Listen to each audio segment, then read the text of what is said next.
episode of Who Would Win Unleashed, a show that completely ignores anything important happening in the world and instead focuses on a fictional battle between characters from the worlds of comics, sci-fi, and fantasy. I'm your host, James Gavsie, and as always, I'm joined by the one and only Eric Holmes. I'm present. I'm excited. I'm going to get this win. I'm here. I'm ready. Wait, did you say you're the president? I'm present. I'm ready. I would, because I didn't think I voted for you, but I would.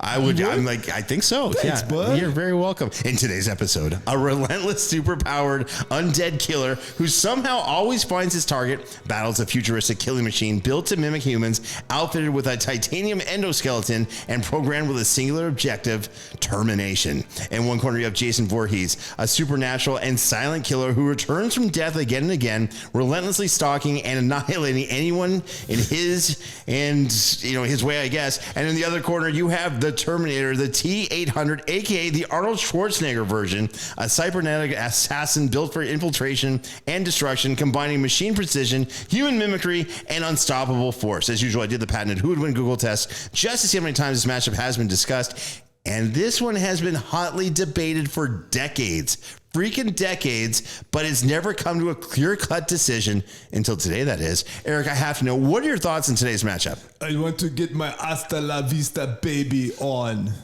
That's awesome. Can you try to sound like Arnold Schwarzenegger now? I want to get my hasta la vista baby on. Has it got worse? I'm not sure what kind of interpretive dance you're doing with this. I don't have a good source. You have to do the protein and the bodybuilding and the That's just my mom. Listen, it's a crazy battle because you have two forces that are very, very similar. One's unstoppable, the other one's kind of unstoppable. One's machine, the other one's kind of a cool zombie. Yeah. I've often wondered what would happen if Jason Voorhees as a zombie was in The Walking Dead. Nice. Would that be like a cool thing? But I'm not paid the big bucks to make that, or am I? Eric, what do you think? I mean, is this a conventional matchup? Do you think this is something you need to see in live action? What's going on here? Definitely live action. Just Jason with this little walk around, and then like Arnold freaking jacked with all his weaponry, just following a guy around the woods, if you will.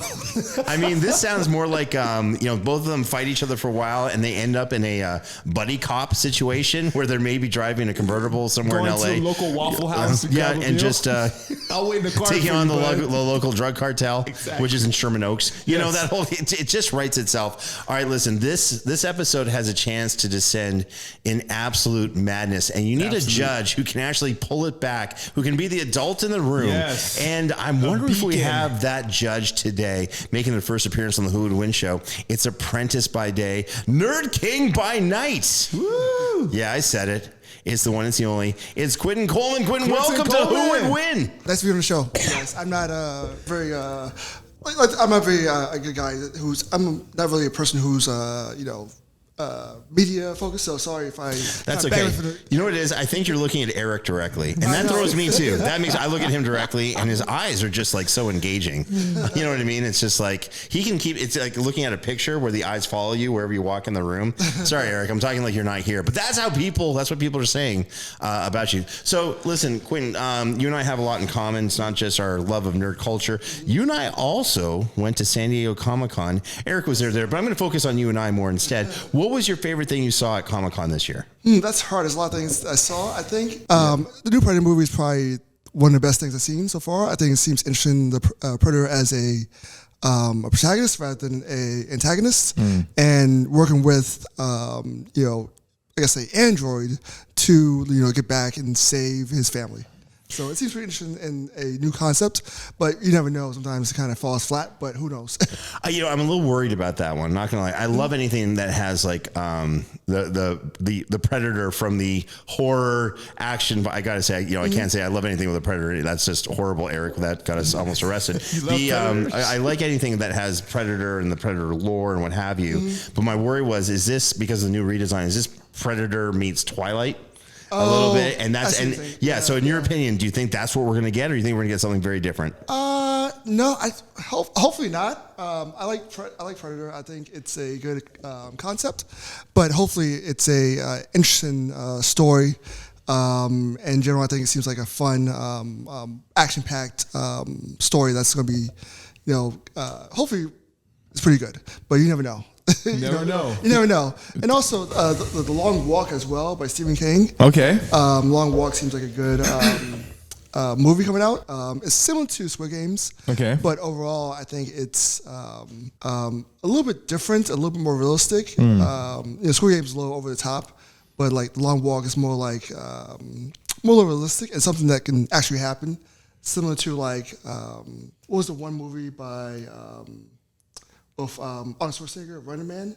Like they had games that they play, and then you gotta like risk your life. Okay. So it's gonna be similar to that, but a little more realistic. And they just walk in and kind of understand the dialogue and story and like the background between people and like what happened, what led to the actual situation. The Running Man just reminds me of Eric's dating history, where all of a sudden he, dates someone for. I mean, I'm just saying what you told me the other day, and he's just dating, people, and all of a sudden they're like they don't hear from him, so they start chasing him down, and now he calls me. He's like, "Can I stay at your place?" I'm like, "Sure." And then I see he's chasing him, and I'm like, "Get the hell out of my house!" It's a classic tale, Eric. Is all I'm saying. Nothing has changed. It's just that's all I'm saying. Now, Quentin, because you're such a connoisseur of geek culture, nerd culture, and what have you, this matchup of Jason Voorhees versus the Terminator, in your opinion, animated series, or should it be a film series, or should it be a TV series? So the matchup should be, I'm not sure, like it would be a fun like TV series. Just basically seeing like the full, like what happened, what led them together, other backstories of like how it all came together, and then boom, like the one like finale where they're fighting to the end. I love it. I actually do agree it would be a great TV series. But let's see how this battle turns out first. Let's get this party started. So, Quentin, there is a rumor going around that even though you enjoy live action films and animated series, that you're more of a comic book reader. Is that correct? Correct. I read most of the comic books and graphic novels, everything from Frank Miller to newer artists, newer writers like Tom King. But I do like the books and comic books more because it's a different tone than actual movies. Movies are a little more kind of lighthearted. Avengers is kind of like it's dark tones too, but sometimes it's more family oriented versus the comic books are a little more serious, a little more darker, and especially even in Dark Knight. Even the newest Batman movie. It's dark, but sometimes the comic books are darker and have a more grim and darker tone. Now, last question before we get to the episode, and I'm not saying this because I'm a producer and I may be working with a comic book company and doing something with them, live action, but let me just ask you this from out of nowhere, just wondering what you would say. Would you do you think it's important if you could make a live action series, film, whatever it was, animated series, be part of the comic book canon continuity or not? Would it be better if it was or if it wasn't? Depends. There's a lot of stories, but it really depends on the writer itself. Sometimes I don't mind a story that's outside of like the just canon like story with like say Batman. It's a little bit different, a little bit nuanced. You can have the story, but sometimes it doesn't translate into a good film, and sometimes a good film story doesn't translate into a good comic book. Sometimes they got to understand that there's got to be some sort of like artistic freedom to do what they want. And sometimes a good story, even if it's a new story for Batman, works well on the big screen. And I've read some comic books that stories that wouldn't make sense at all. We've seen TV shows like The Last of Us. Sometimes the storyline didn't translate well into an actual TV show, or was not translated well into a TV show. It was getting more lighthearted tone than how the actual game was, which is darker, a little more rough on edges. Got it. I'm going to say yes, is what you were trying to say. Yes. I was trying to say, yes. For something I'm working on with a comic book company, one of the things I pitched them on was like, hey, wouldn't it be great if this live action offering we're doing also was part of comic book continuity? And they were like, go on. I'm like, cool, I will talk. Anyway, but I agree with you. The writing, it's all about the writing. Yes. And the writing has to fit. And you're right. That's actually quite brilliant. If the writing may not be suitable for live action, it might be better as a comic book format and vice versa. You are brilliant. I think you're going to be perfect as a judge. Thank you. Eric, I think this guy's got it. I'm not going to lie. This guy's got it. All right, let's get to today's battle. But Before we get to today's battle, let's go over the rules, the basics, if you will, of a who would win match. Now, each debater will make 3 points. Keep in mind that the who would win match is a random encounter in a neutral location with no prior knowledge or prep time allowed, and the debater has to stay within the confines of the character. And when it comes to determining the winner, it's the judge who has the final say and will determine which character lost based on death, incapacitation, or battlefield removal, with no outside interference being allowed. Remember, the bottom line in a who would win match is that for one side to get the win, their opponent must be somehow incapacitated for a minimum of 2 minutes where they pose no threat whatsoever. And before we get started, don't forget to leave the Who Would Win show a 5-star rating and a fantastic written review wherever you download and listen to podcasts. And now let's get the tail of the tape for both of our combatants. Eric, please give us the details for the Terminator. Yeah, so the T-800, 80s, baby, this is the Terminator we're talking about. It's a cybernetic organism, okay? He has living tissue all over a hyper-alloy endoskeleton, all right? Terminator was designed by, if you forgot, Skynet, okay, to infiltrate and terminate the Terminator, human resistance leaders, right? Best known as the relentless killer from the Terminator franchise, the T-800 is built to absorb massive damage. He wields heavy weaponry with pinpoint accuracy and carry out its own mission without emotion or hesitation. Whether in the role of villain or anti-hero, the Terminator has battled through fire, bullets, and explosions to pursue its targets. Cold, calculated, and nearly impossible to stop, the T-800 is the ultimate fusion of machine, precision, and brute force. All right, well done, Eric. And here are the facts for Jason Voorhees. Jason is the iconic undead slasher from the Friday the 13th film series, first introduced as a drowned child and later Why is that funny, Eric? No, it's not. Why is that? You are a monster. You're more of a monster than Jason ever was. Sorry. I digress. Who slaps puppies. He never did. I'm just wondering if Eric's going to laugh at that too, because he's a monster. I wouldn't be surprised. And later reborn as an unstoppable killing machine, driven by vengeance and fueled by supernatural power, Jason has returned from death countless times, only to keep coming back stronger. He wields a savage and supernatural instinct for tracking and slaughtering his targets, whether in the woods, in Manhattan, or even in space. Didn't like that one, not going to lie. Right. Jason adapts and annihilates anything in his path with brutal precision. And now you have the facts, I should say, on both opponents. Quentin, do you have any questions before we get started? No, not right now. I have a question. Why did Eric find that so funny? A drowned child, and he starts laughing maniacally. Eric, why are you so cold? I know. Thank you. So Jason, he's been doing this stuff like he's a bad, crazy sibling. Like, why do we let this guy like still walk around? And I don't know, because maybe he was a drowned child that you find hilarious, Eric. You monster. But I would deduct 3 points from him right now. But I do have a question. How can you kill a already dead person? That's exactly. I find fault in. I know Eric brought that up. I find fault in his logic already. You terminate them. That's what you do.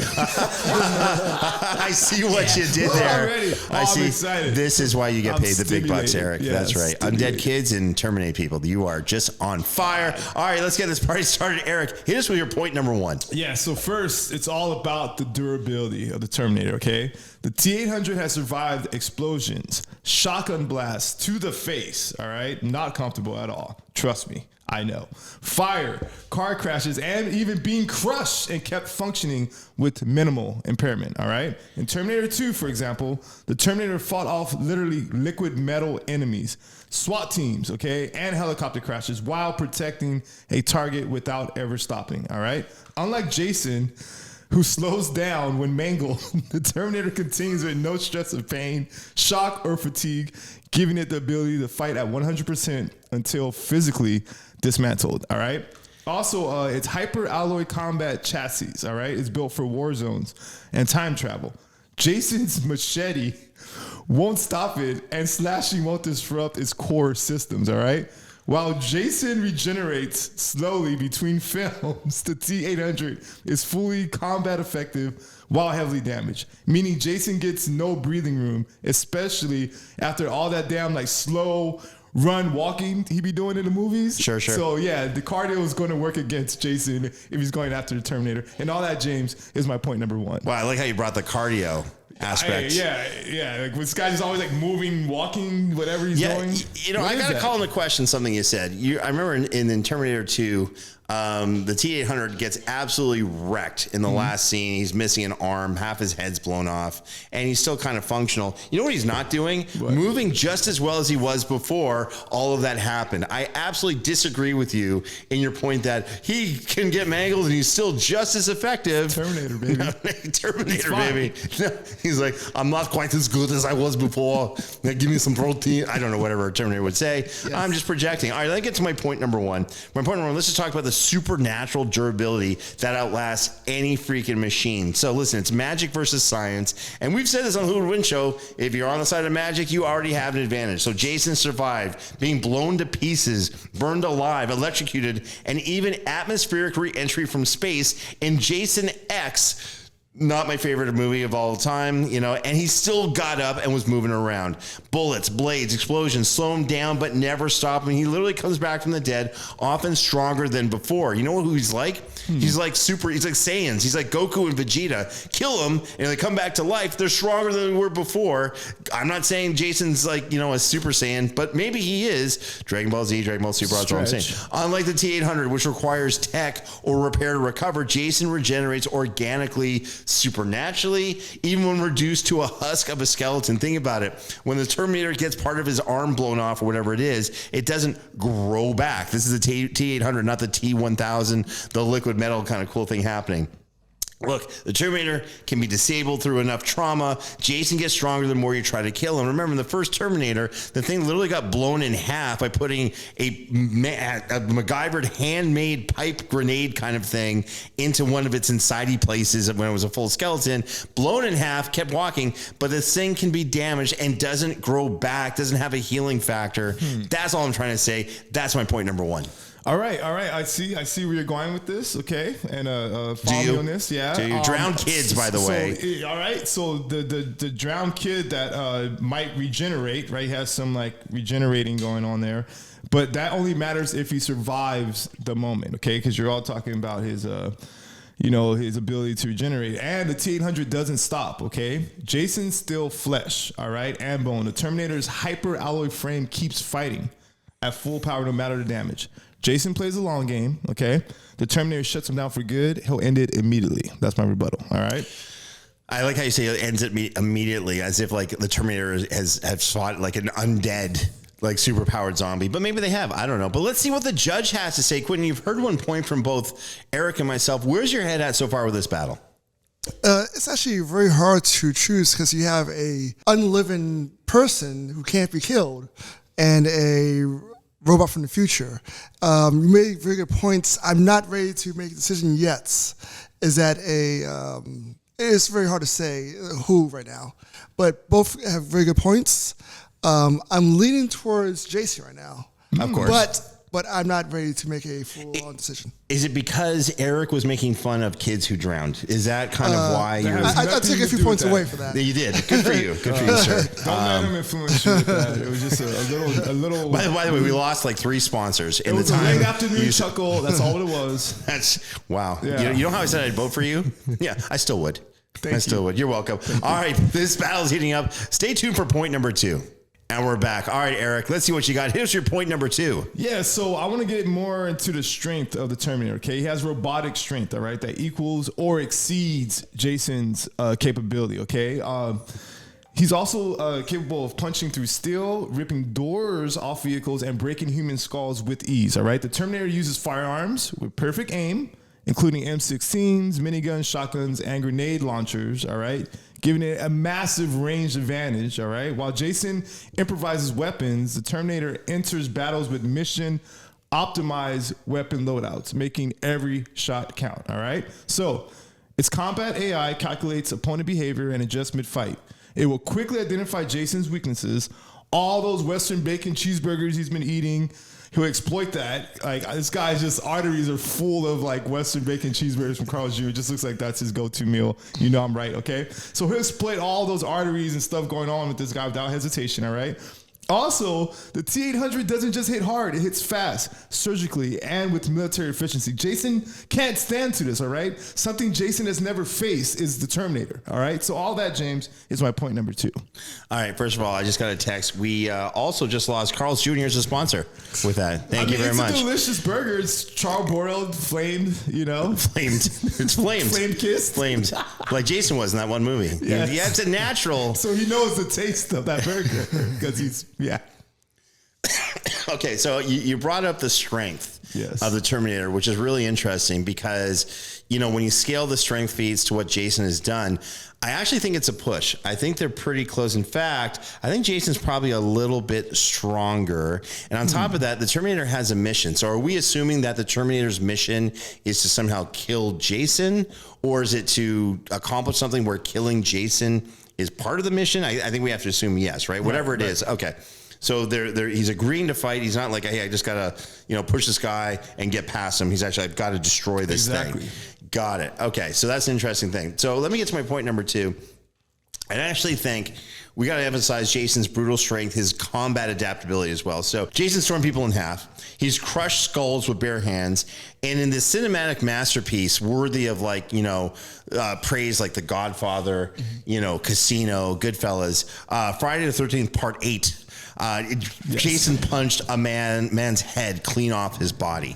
You know what we've never seen the Terminator do? That. No, I'm just saying. And this poor guy, it was a great scene. This poor guy, great boxer. He's like, I've had it. I'm not being chased. I'm not giving in to fear. And just unloads on Jason. Is punching him in the head, even though he's got the hockey mask on. Hitting him with body shot. Really good boxing, by the way. Right. And for the 80s, this is really good technique. Rocky style. Actually, more Apollo Creed. By the way, Apollo Creed was always the better boxer than Rocky. Don't at me later. But the point is this. As he gets tired out and Jason's just kind of sitting there watching this dude hit him, finally he's had enough. The guy drops his hand and Jason just with one shot will whack James Gavsie's the guy's head right off his body, for lack of a better term. Right? And the head goes flying, by the way. To hit someone's head clear off their body where like none of the spine comes with it, that is insane force. There's no like inside-y places, parts of his body coming out. There's no chunks of his spine. I remember last time I knocked someone's head off, a bit of their spine came out too. Oh, right. Yeah, you remember, you were there. It was a horrible kids class. Anyway, the point is, it's insane strength. I actually think based off that alone, he's stronger than the Terminator. Now, on top of that, Jason's overpowered elite soldiers, law enforcement, even killed androids in space in Jason X. Hate that movie, by the way.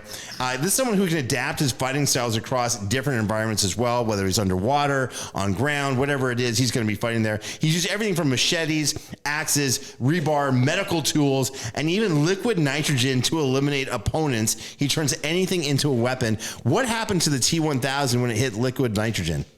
It broke apart, blah, blah, blah, blah. And luckily there was fire there to heat it up, but there's no fire here to heat it up. I'm just saying, this guy's got tools. He's got a mind. He's been, he's game to fight. Look, against the Terminator's machine strength, you got Jason's raw brutality, environmental creativity, supernatural power that gives him the edge in a prolonged battle like this. By the way, did I mention he knocks someone's head clear off their body? That's my point number 2. That's your point number 2. Okay. So it was a lucky punch, right? It was a lucky punch. It was a lucky punch. How pissed did this guy make Jason and knock his head off? Like, my God. I think Jason was just not in a good mood. It was you know what it was? It's because he drowned as a kid, Eric. Is that what it was? Yeah. It was an off day for Jason. It was an off day. I'm going to wind this an off day for Jason, and he knocks the guy's head clean off his body. Okay. All right. So you're saying he's strong, okay? Like that's what you're insinuating there. But the T-800 matches that power and adds perfect aim with military grade weapons. These are military grade weapons. You're talking about like little surgical knives and things he finds around like in a garage or whatever. Okay, so this is what Terminator has. Jason also has to get close to the Terminator. Okay, I don't know how the hell that's going to happen. Like literally, the Terminator can kill from a distance with no wasted shots, which I've mentioned prior. Jason also fights on instinct. Okay, but the T-800 calculates and adapts instantly. Brute force might work on campers and cops, okay? So this brute force might work, like I said, on campers and cops and all, but it doesn't beat a war machine built to erase freaks like Jason. And that's my rebuttal. Quentin, you've heard 2 points from both Eric and myself. We're at what's called the turning point. Tell us who you think is ahead and what the other side has to do to get the victory. Interesting. So I think Eric made a lot of good points. The Terminator having more intelligence and more weapons at hand. Well, actually, before you go on, I have to say the weapons we're going with here, because even if it's, I think it's going to come down to hand. I don't think a machete is going to do anything to the Terminator. I don't think the Terminator's guns, because, Jason's been shot repeatedly, and, with all the, he's using modern day weapons. I don't think either one's going to have weapons. I do think it's going to come down to hand with these two. Oh, yeah? I really do. So with that being said, please, I apologize for interrupting you like Eric's did a few times. Can I judge?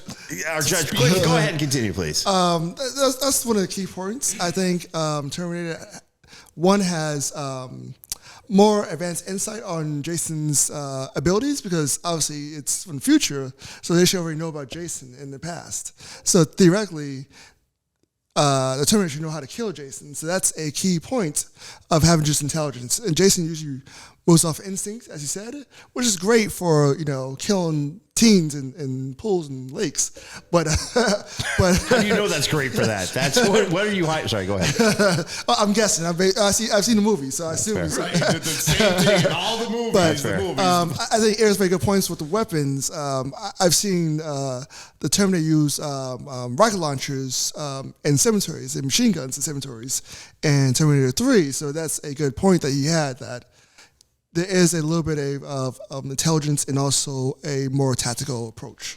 So the only thing I'm going to have to push back on is, remember, it's a random encounter with a neutral location with no previous knowledge. Okay. And these two characters are from different universes. So they would, Jason would have no clue what a robotic endoskeleton Terminator is. True. And Terminator would have no idea what a Jason is. True. So I think this might be just the only thing I'll push back on. Everything else you said, though, I think is absolutely correct. I like this judge, Eric. I don't know. I like Eric, your points. I don't care what you say aside from whatever James is saying. Yeah, Eric, I don't care what you say about Quentin. I think he's a great judge. All right. Just putting that out there. That was off the record. I'm sorry, I'm going too deep into analysis. No, that's right. No, this is good. That's what we need. Exactly what we need. All right, let's stay tuned for point number 3.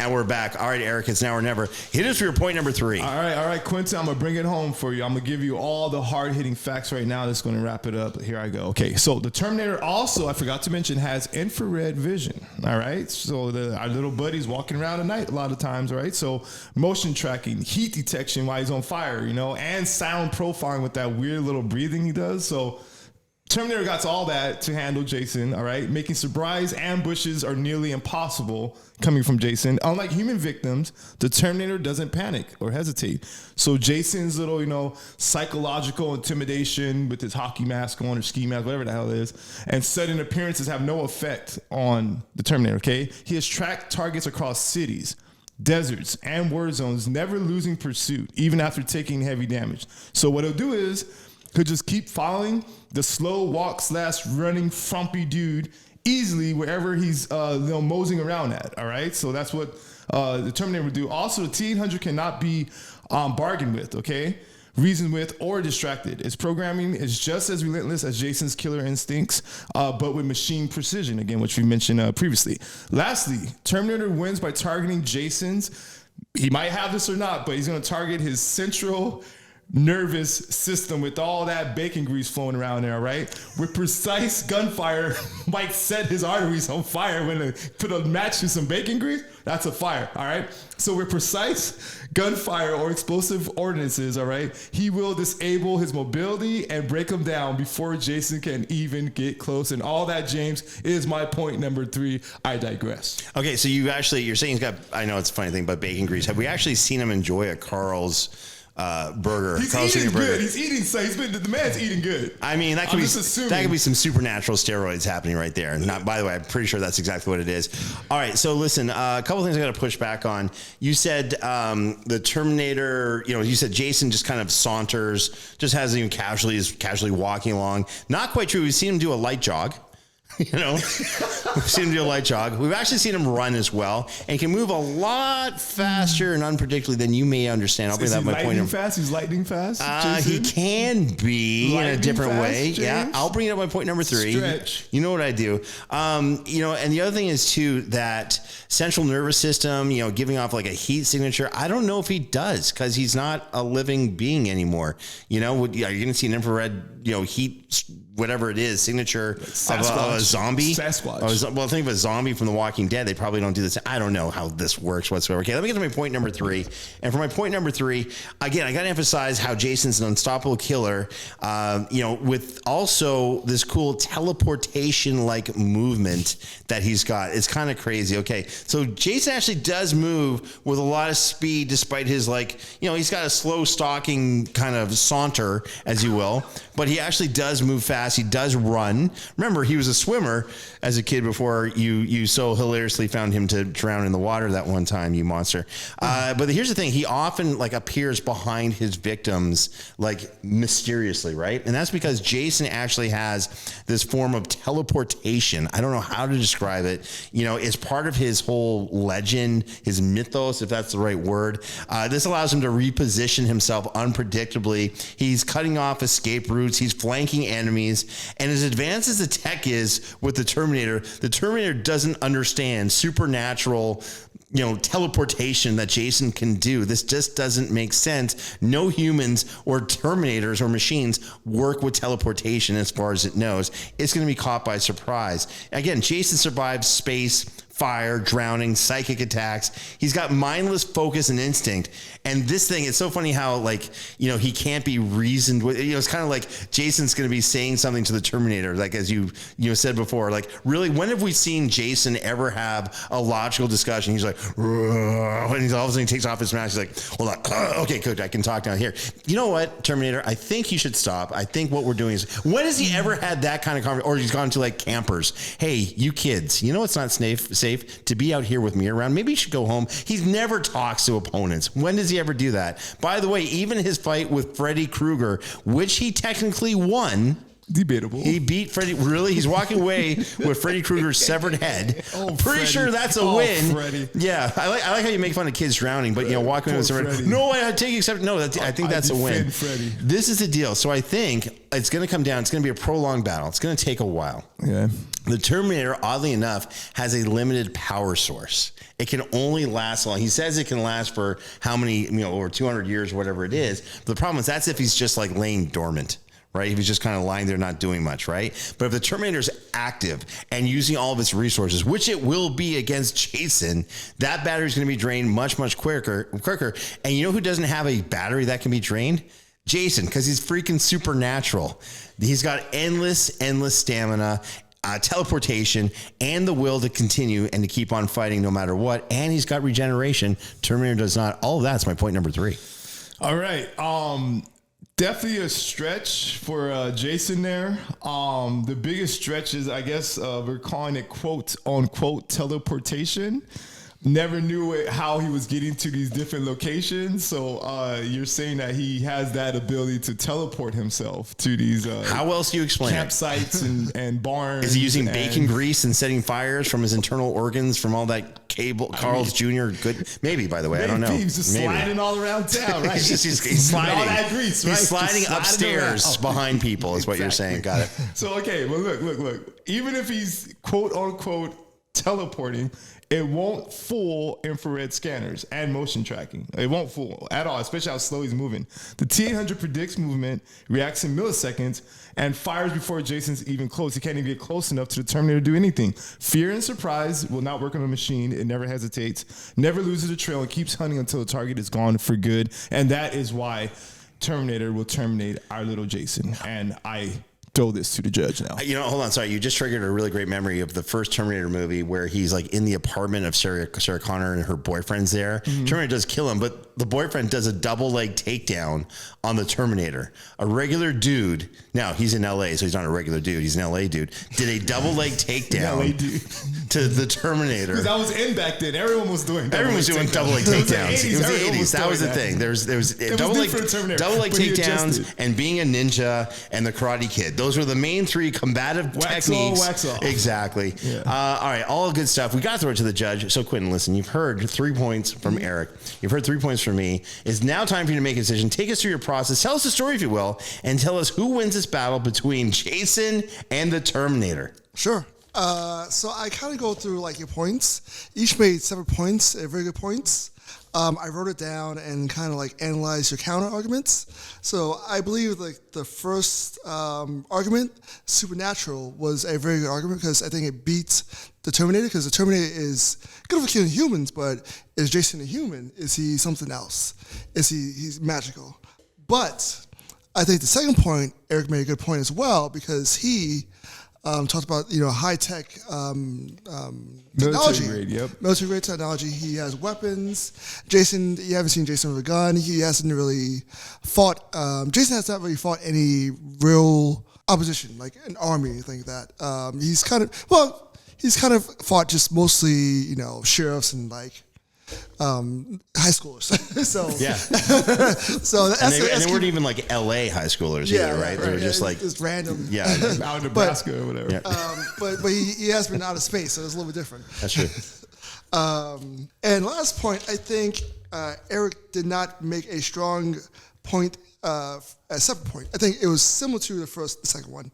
The third point was basically just high tech, high effort vision, high tech. That's basically the same points, which is a very strong point. But I think the teleportation, which I didn't necessarily agree with, I think it's more Jason has a high level of strategy and knows what his victim's going to be, and I think that's a better argument. I think overall, you made a stronger argument towards Jason being a better contender and better fighter, and will come on top. In my opinion, I think Jason would be the one who wins the battle. And there you have it, ladies and gentlemen. What a great judge. He took all of the evidence, made fun of Eric for having a similar point for point number 1 and point number 3, and broke it down the way a nerd king and an accountant would do. You combine the powers of both. You are like an accountant king who's also got nerd knowledge. That's right. I got to tell you, that was absolutely fantastic. Wow. It was a tough battle. I wasn't really sure where this was going to go. I still think Eric making fun of and laughing at kids drowning is not a good thing. Kids at home, it's not a funny thing. Eric, you're a monster. No, you don't want a child to drown. It's just Jason. You just wanted Jason to drown as a kid. Do you see what happened? He turned into supernatural.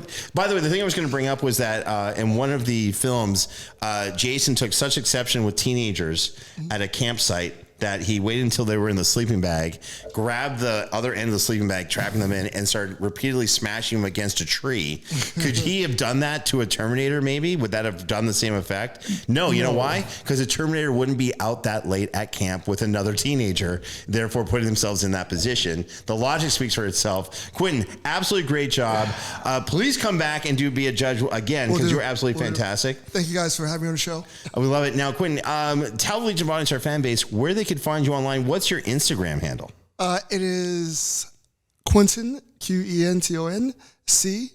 That's basically it. At Quentin C. Go see. Wait, spell it again. What's the handle? Quenton. Okay. C. There you go. That's it. This man just got back from Colombia. Yes, I did. Oh, very cool. It was very hot. That's all I can say. Yeah, I love it. I can't say anything else. All right, so that, again, excellent, fantastic judgment on your part. Eric, you actually debated really, really well, even though your points number 1 and 3 were exactly the same. Way to go. You know what I tried to do? This is just a me thing. I know you're fairly new to the show. James, what I like to do is have different points. From points 1 and 3, I try not to make them the same, but that's a me thing you should do. I'm kidding, of course. You brought up great points, had me on the ropes a lot for this. Great debating one more time. In the meantime, tell the Legion of Audience how you feel with today's battle. Yeah, you just pulled stuff out of thin air and made Jason more than he is. This is just a fat, frumpy dude from the backwoods hurting teens. Since you're so the kids drowning, which I'm not in favor for, he's targeting teenagers and oversized sheriffs in the backwoods. This guy isn't a good guy. He's actually a sicko, and he has no skills to be able to keep up with the Terminator. We know that. But anyways, the judge made his choice, so it is what it is. It's done now. But, Jason, get out of here, Jason. Yeah. You know what? I'm reading between the lines. I may be wrong, but you seem bitter. Yeah. Okay. Yeah. Really? I came to terminate. I terminated. You terminated? I think you terminated your chances for a victory pretty quickly. Whatever. By the way, I think, again, we've said this before, but I think I want to see this in live action. If there was a way to get the rights for both of these characters and have like a really cool Terminator versus Jason kind of mega event, I'm totally down for this, by the way. Hollywood, that's a freebie. You're welcome. Yeah. All right. Tell the Legion of Audience, our fan base, where they can find you online. Yes, all my socials are at the Eric Holmes. That's THE Eric with the CHOLMES. Looking forward to connecting. You can find me on X, aka Twitter, Instagram, and Facebook by typing in at James Gavsie. Remember to join the official Who Would Win Facebook group to make a suggestion for a matchup for the show and be part of our growing community. You can also find us on Instagram and Threads and TikTok at Who Would Win Show. Don't forget to subscribe to us on Apple Podcasts, Spotify, and wherever else you go for your podcasts. On behalf of myself, Eric Holmes, and the rest of the amazing Who Would Win production team, thank you once again for checking out another episode of Who Would Win. We'll see you next time.